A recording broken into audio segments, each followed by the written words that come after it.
อ่ะเก็บเห็ดนำกันเลยพ่อพี่น้องมาเก็บเห็ดนำกันเลย เห็ดอยู่ข้างเฮือนพอดีเมียเราเห็น เราก็เลยเนาะเราก็ได้กระซ้ำหนึ่งยอกลูกนี่พ่อพี่น้องบานเลยเห็ดขาว เห็ดปวกลูก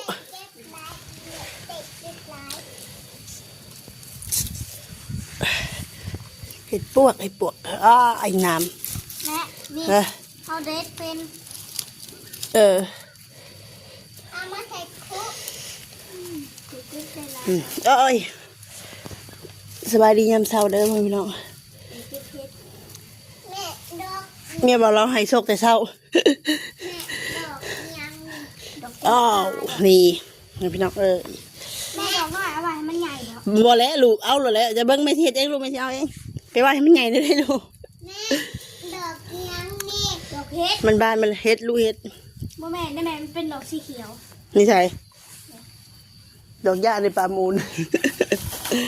สงเงะเลยรู้จักอ่ะ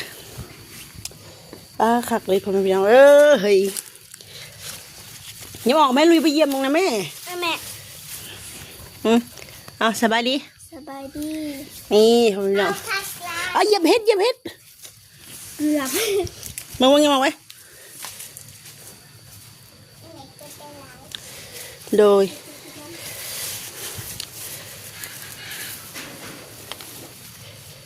เห็ดปวกอยู่ใช่ลูก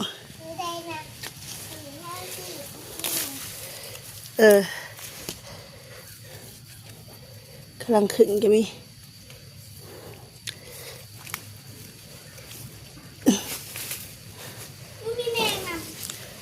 นั่นแหละมีกระยามันรู้เห็ดกินได้มันก็มีแมงเป็นธรรมดาเลยลูก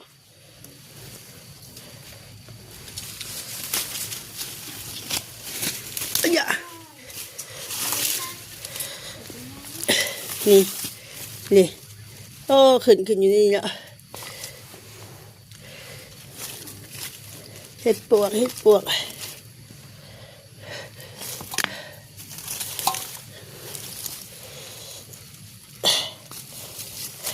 เพราะว่านี่ไปหาเห็ดไปหน่อยได้คลิปหน่อยเดียวนึงแต่ว่าไปป่านะมันเราไปผู้เดียวนะจะกินไปบ้างโทรศัพท์ไปตรงเด่นน่ะเท่าอะไรน้ำเห็ดกินเป็นนั่นคนลายยันบทันหมู